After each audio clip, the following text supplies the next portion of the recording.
Kembali lagi dengan saya Gary Pitaduan. Pada video kali ini saya akan menjelaskan tentang hakikat paragraf. Pengertian dari paragraf yaitu paragraf merupakan seperangkat kalimat yang saling berhubungan secara bersamaan untuk menyatakan atau mengembangkan sebuah gagasan. Paragraf merupakan ide pokok atau gagasan utama yang dikemas dalam kalimat topik. Ide pokok menjadi pengendali bagi kalimat-kalimat penjelas atau pengembang agar tidak keluar dari pokok pembicaraan, agar si pembaca dapat memahami isi yang disampaikan. Gagasan utama dan kalimat topik. Inti permasalahan sebuah paragraf terdapat pada topik utama atau pikiran utama. Semua pembicaraan dalam paragraf terpusat pada pikiran utama atau pokok persoalan sehingga disebut gagasan pokok, gagasan utama atau ide pokok. Kalimat topik berfungsi sebagai pemberi arah terhadap semua permasalahan yang dituliskan di dalam paragraf itu. Untuk membuat paragraf, kalimat topik harus dikembangkan dengan kalimat-kalimat penjelas. Pengembangan paragraf dikembangkan untuk merinci secara cermat gagasan utama yang terkandung dalam kalimat topik, yang menuliskannya dalam kalimat-kalimat penjelas, logis, disalin secara berurutan, dan ditautkan secara tertib.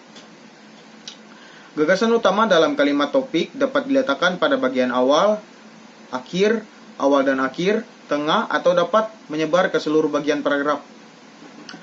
Paragraf yang efektif mempunyai ciri-ciri, yaitu yang pertama mengandung satu gagasan utama yang dijelaskan dengan beberapa pikiran penjelas. Yang kedua, pikiran penjelas yang betul-betul mendukung gagasan utama. Yang ketiga, gagasan utama dikemas dalam kalimat yang lugas dan efektif. Dan yang keempat, kalimat yang satu berkait serasi dengan kalimat yang lain dalam sebuah paragraf.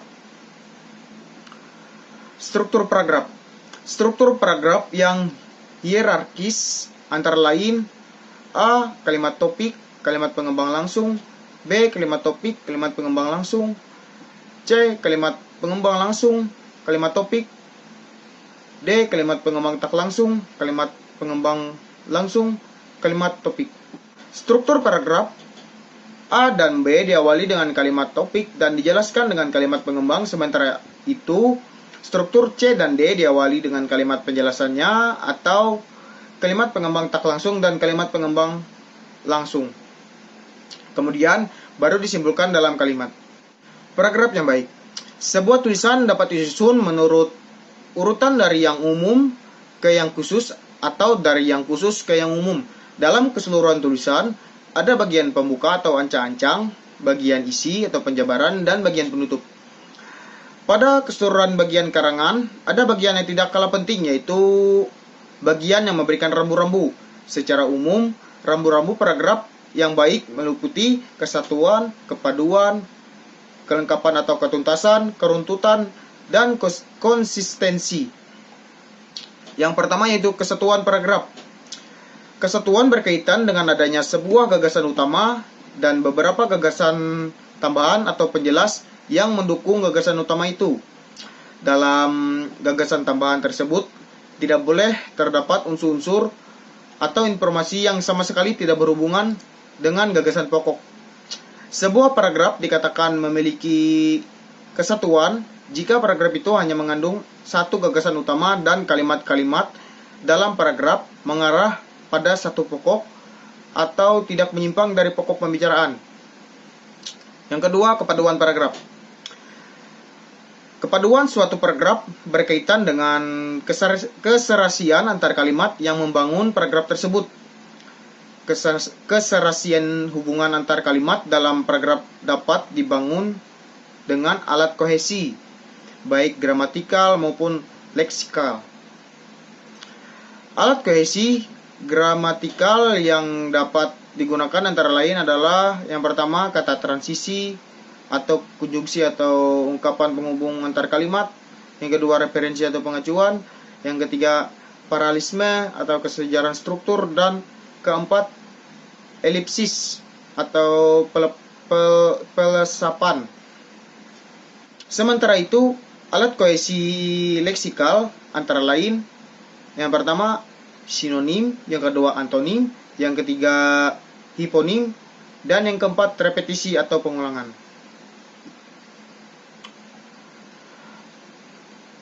Kata transisi. Kata transisi merupakan penghubung atau konjungtor atau perangkat yang digunakan untuk menghubungkan unsur-unsur dalam sebuah kalimat atau antar kalimat dalam sebuah paragraf. Ketepatan penggunaan kata transisi berpengaruh terhadap ketegasan informasi. Kata transisi atau ungkapan penghubung antar kalimat berupa kata atau frasa yang berfungsi merangkaikan kalimat yang lain sesuai dengan jenis hubungan yang ditunjukkan. Kata transisi yang biasa digunakan sebagai berikut. A.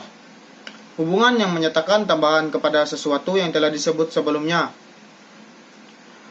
Paragraf yang hubungan antar kalimatnya menunjukkan makna tambahan ini biasanya menggunakan ungkapan penghubung antar kalimat. B. Hubungan yang menyatakan pertentangan. Dalam paragraf ini, suatu pernyataan, keadaan, atau peristiwa yang dinyatakan setelah ungkapan penghubung antar kalimat menunjukkan keadaan yang berlawanan dengan sesuatu yang telah disebutkan terlebih dahulu. C. Hubungan yang menyatakan perbandingan. Dalam hubungan perbandingan ini, suatu keadaan atau peristiwa yang disebutkan setelah ungkapan penghubung antar kalimat merupakan pembanding dari pernyataan, keadaan, atau peristiwa yang telah disebutkan sebelumnya. D. Hubungan yang menyatakan akibat atau hasil. Dalam hubungan yang mengatakan akibat ini, suatu keadaan peristiwa yang disebutkan setelah ungkapan penghubung antar kalimat merupakan akibat atau hasil dari pernyataan, keadaan, atau peristiwa yang telah disebutkan sebelumnya. E.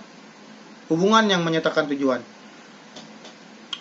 Dalam paragraf hubungan yang menyatakan tujuan ini, suatu keadaan atau peristiwa yang disebutkan setelah penghubung antar kalimat merupakan tujuan dari pernyataan, keadaan, atau peristiwa yang telah disebutkan sebelumnya. F. Hubungan yang menyatakan singkatan, contoh, identifikasi. Dalam hubungan yang menyatakan singkatan ini, suatu keadaan atau peristiwa yang disebutkan setelah ungkapan penghubung antar kalimat merupakan contoh atau identifikasi dari pernyataan, keadaan, atau peristiwa yang telah disebutkan sebelumnya. G. Hubungan yang menyatakan waktu. Dalam hubungan yang menyatakan waktu ini, suatu keadaan atau peristiwa yang disebutkan setelah ungkapan penghubung antar kalimat merupakan waktu terjadinya keadaan atau peristiwa yang telah disebutkan sebelumnya. H. Hubungan yang menyatakan tempat. Dalam hubungan yang menyatakan tempat ini, suatu keadaan atau peristiwa yang disebutkan setelah ungkapan penghubung antar kalimat merupakan tempat berlangsungnya keadaan atau peristiwa yang telah disebutkan sebelumnya.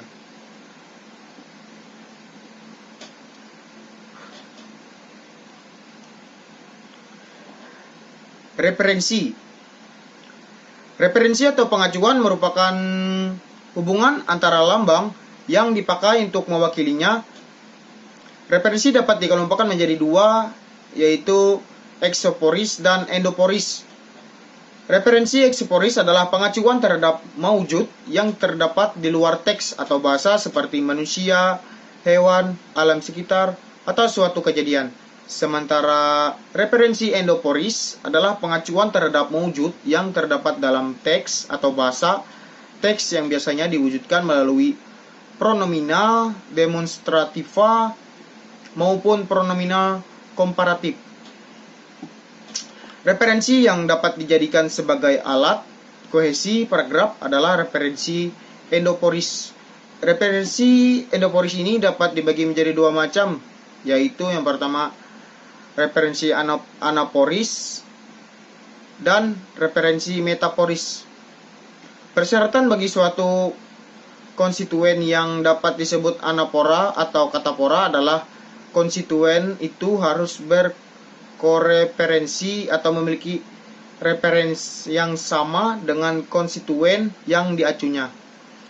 Pengacuan terhadap konstituen sebelumnya atau sebelah kiri disebut referensi anapora jika konstituen yang berada di belakang atau di sebelah kanan disebut referensi katapora.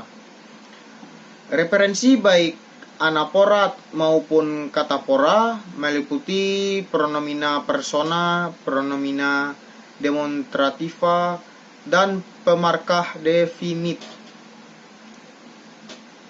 A. Pronomina persona. Pronomina persona merupakan bentuk deiksis yang mengacu pada orang secara berganti-ganti. Hal ini sangat bergantung pada peran, baik sebagai pembicara atau persona 1, pendengar atau persona 2, atau pembicara atau persona 3. Berupa enklitiknya mengacu pada maujud yang telah disebutkan pada bagian sebelumnya, dan kata lain enklitiknya cenderung bersifat anaporis. B. Pronomina demonstrativa.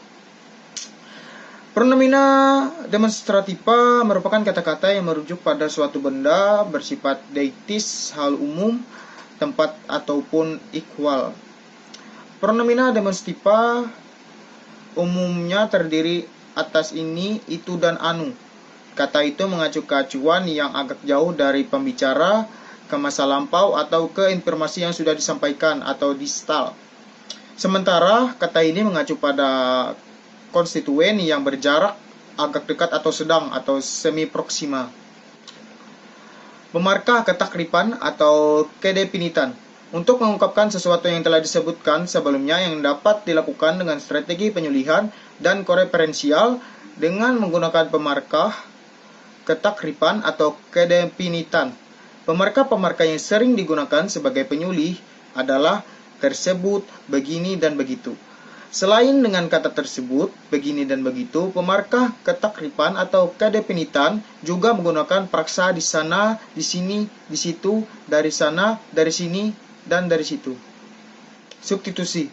Substitusi atau penyulihan adalah penggantian konstituen dengan menggunakan kata yang maknanya sama sekali berbeda dengan kata yang diacunya. Penyulihan merupakan salah satu cara untuk membangun kepaduan paragraf dengan mengganti suatu unsur yang lain dengan acuannya tetap sama seperti prasa atau klausa. Dalam paragraf, penyulihan digunakan untuk menghindari pengulangan kata atau ungkapan. Penyulihan muncul karena adanya pertalian gramatikal yang kuat sehingga tercipta pertalian semantik. Penyulihan juga dapat dimanfaatkan untuk memperjelas atau mempertegas suatu kata atau frasa. Elipsis. Elipsis atau pelesapan merupakan pelesapan unsur bahasa yang maknanya telah diketahui sebelumnya berdasarkan konteksnya. Pada dasarnya, elipsis dapat dianggap sebagai substitusi dengan bentuk kosong atau zero. Unsur-unsur yang dilesapkan itu dapat berupa nomina, verba, atau klausa. Elipsis nominal merupakan pelepasan nomina baik berupa leksikal maupun frasal. Dalam suatu wacana tulis, yang biasanya dilesapkan adalah unsur yang sama sehingga dalam klausa atau kalimat selanjutnya tidak dimunculkan lagi. Dalam kalimat menjemuk misalnya, jika terdapat unsur yang sama dan menduduki fungsi yang sama pula dalam kalimat itu, salah satu unsur itu biasanya dilesapkan. Sinonim. Kesinoniman berarti bahwa dua butir leksikal memiliki makna yang sama atau mirip. Sinonim dapat juga dikatakan sebagai ungkapan, baik berupa kata, frasa maupun kalimat, yang maknanya kurang lebih sama dengan makna ungkapan lain, misalnya bunga, kembang, dan puspa, mati, meninggal, wafat, tewas dan gugur, jelek dan buruk. Jika suatu kata yang bersinonim tidak mempunyai makna yang persis sama, kesamaannya terletak pada kandungan informasinya.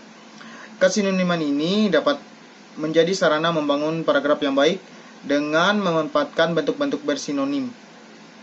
Paragraf yang dibuat menjadi lebih variatif dan tidak berkesan monoton. Antonim. Antonim adalah posisi makna dalam pasangan leksikal yang dapat dijenjangkan. Secara umum, antonim memiliki ciri-ciri sebagai berikut.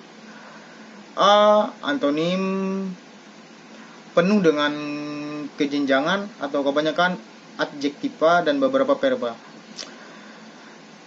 B. Anggota tingkat pasangan menunjukkan beberapa ciri peubah seperti panjangan, kecepatan, ketelitian, dan sebagainya. Dan C. Untuk menyatakan agak atau lebih dan sangat, anggota pasangan yang bergerak dalam pertentangan arah, panjang skala memperlihatkan tingkat ciri peubah yang relevan. Contoh mengenai bobot berat, ringan, jika terperinci lebih cermat, keantoniman dapat dibagi lagi menjadi 5, yaitu sebagai berikut. Yang pertama, oposisi mutlak. Oposisi mutlak merupakan pertentangan makna secara mutlak, seperti mati dan hidup. Yang kedua, oposisi kutub. Oposisi kutub merupakan pertentangan tidak mutlak, tetapi bergradasi atau terdapat tingkat-tingkat makna pada kata-kata tersebut, seperti kaya, miskin, besar kecil, jauh dekat, panjang pendek, tinggi rendah, terang gelap, luas sempit, dan lain-lain. Ketiga, yaitu oposisi relasional. Dalam oposisi relasional atau hubungan, ini makna kata-katanya berposisi bersifat saling melengkapi. Artinya, kehadiran kata yang satu karena ada kata yang lain yang menjadi oposisinya. Tanpa kehadiran keduanya, oposisi ini tidak ada. Seperti menjual beli, suami istri, maju mundur, pulang pergi, pasang surut, memberi menerima, belajar mengajar, ayah ibu, guru murid, atas bawah, utara selatan, maupun buruh majikan. Oposisi hierarki. Makna kata yang beroposisi hierarki ini menyatakan suatu deret jenjang atau tingkatan berupa nama satuan ukuran atau panjang, berat, dan isi seperti meter, kilometer, kuintal, ton, nama satuan, hitungan, dan penanggalan, nama jenjang kepangkatan seperti prajurit sampai ofisir.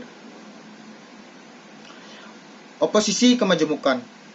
Yang kelima yaitu oposisi kemajemukan. Oposisi kemajemukan merupakan suatu kata yang beroposisi dengan lebih dari satu kata, seperti berdiri dengan kata duduk, berbaring, tiarap, berjongkok. Yang keenam yaitu oposisi tidak mutlak. Dalam oposisi ini, kata-kata yang dipertentangkan bersifat tidak mutlak atau sering disebut dengan oposisi kutub. Makna kata yang satu dan kata yang lain dioposisikan itu cenderung bergradasi atau terdapat tingkat-tingkat makna. Yang ketujuh yaitu oposisi relasional. Dalam oposisi ini, makna kata-kata yang dipertentangkan bersifat saling melengkapi. Kehadiran kata yang satu karena adanya kata yang lain menjadi oposisinya. Jadi, kehadiran kedua kata yang dioposisikan harus ada. Yang kedelapan, oposisi majemuk. Dalam oposisi ini, suatu kata yang dipertentangkan mempunyai oposisi lebih dari satu kata, di mana suatu kata kadang-kadang berpasangan dengan beberapa kata yang secara semantis ada berkaitan makna. Kata duduk dapat saja berpasangan dengan beberapa kata seperti berdiri atau jongkok. Pasangan kata yang demikian itu dinamakan berposisi majemuk. Hiponim. Kehiponiman adalah hubungan yang terjadi antara kelas yang umum dan subkelasnya. Bagian kelas yang umum disebut superordinat, sedangkan bagian yang mengacu pada subkelasnya disebut hiponim. Kehiponiman dapat dikatakan sebagai hubungan makna leksikal yang bersifat hierarkis antara satu konstituen dengan konstituen yang lain. Relasi makna terlihat pada hubungan antara konstituen yang memiliki makna yang khusus. Kemeroniman. Kemeroniman merupakan konsep yang mengacu pada hubungan bagian seluruh. Meronim adalah hubungan makna yang terjadi antara bagian-bagian sesuatu dan sesuatu itu sendiri secara keseluruhan. Repetisi atau perulangan atau pengulangan. Repetisi adalah penyebutan kembali suatu unit leksikal yang sama yang telah disebut sebelumnya. Perulangan dapat berupa perulangan kata, frasa, atau klausa. Terdapat juga perulangan sebagian dan perulangan seluruhnya. Dalam perulangan itu, kemungkinan yang diulang adalah nomina atau verba atau kategori kata lainnya. Kelengkapan dan ketuntasan.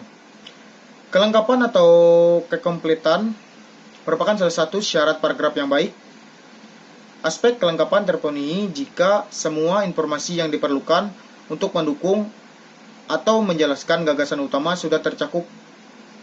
Gagasan utama dalam paragraf itu harus dikembangkan sesuai dengan informasi yang diperlukan dan dituntut oleh gagasan utama. Ketuntasan dapat dimaknai ke dalam pembahasan. Semakin konkret penggambaran suatu objek, akan semakin jelas informasi yang disampaikan. Ketuntasan bahasan adalah kesempurnaan pembahasan materi secara menyeluruh dan utuh. Karena pembahasan yang tidak tuntas akan menghasilkan kesimpulan yang salah, tidak sahih, dan tidak valid. Ketuntasan dapat dilakukan dengan klasifikasi, yaitu pengelompokan objek secara lengkap dan menyeluruh.